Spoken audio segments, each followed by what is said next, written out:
અમદાવાદના હાસોલના 39 વર્ષીય કમલેશભાઈ એક અકસ્માત અને બધું બદલાઈ ગયું।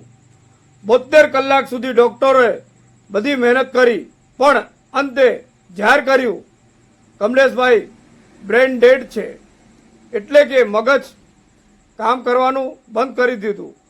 હવે પાછા આવવાની કોઈ આશા નહોતી, પણ એ જ ઘડીએ એક માતાએ મૃત્યુને પણ હરાવી દીધી।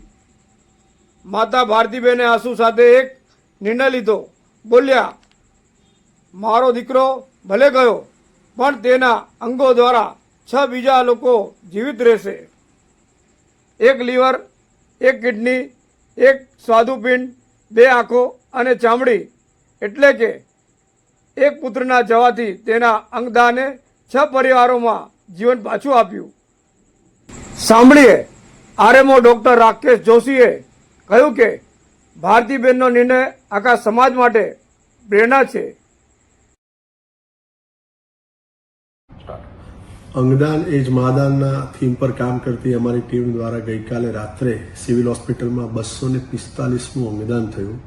એની વાત કરીશ તો 39 વર્ષીય પુરુષ કમલેશભાઈ ખુશલાણી, જે હાસોલના રહેવાસી, એમને રોડ ટ્રાફિક એક્સિડન્ટ થયો અને સઘન સારવાર બાદ પણ સુધારો ન થતા અમારી ટીમે એમને બ્રેન ડેડ ડિક્લેર કર્યા અને એમની માતાએ એમના અંગોનું દાન કરવાનો નિર્ણય કર્યો અને કમલેશભાઈ તરફથી સિવિલ હોસ્પિટલને 1 કિડની, લીવર, સ્વાદુપિંડ, 2 આંખો અને ત્વચા એટલે કે સ્કિનનું દાન મળ્યું। એમ જોઈએ તો 6 લોકોને નવજીવન પ્રાપ્ત થશે। આ 245 અંગદાન થકી અત્યાર સુધી સિવિલ હોસ્પિટલમાં 1054 અંગો તથા પેશીઓનું દાન મળ્યું છે, જેમાં 809 અંગો છે, 198 ચક્ષુ અને 47 ત્વચા દાન મળ્યા છે। ચાલો સૌ સાથે મળી અને આ અભિયાનમાં જોડાઈએ, જેથી કરીને એક જીવિત વ્યક્તિએ બીજા જીવિત વ્યક્તિને અંગનું દાન ન કરવું પડે।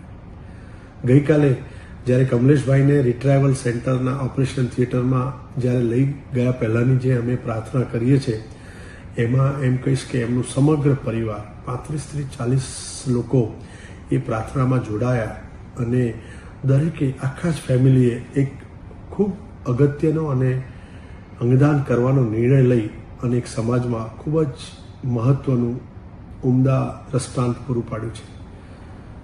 ભગવાન એમની આત્માને શાંતિ આપે એવી આપણે સૌ પ્રાર્થના કરીશું। મિત્રો, અંગદાન કરો, કારણ કે એક જીવન ગયા પછી પણ બીજા 6 જીવન બચી શકે છે।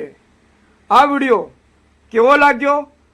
લાઈક, સબસ્ક્રાઇબ તેમજ શેર કરી કોમેન્ટ કરવાનું ભૂલતા નહીં। નમસ્કાર।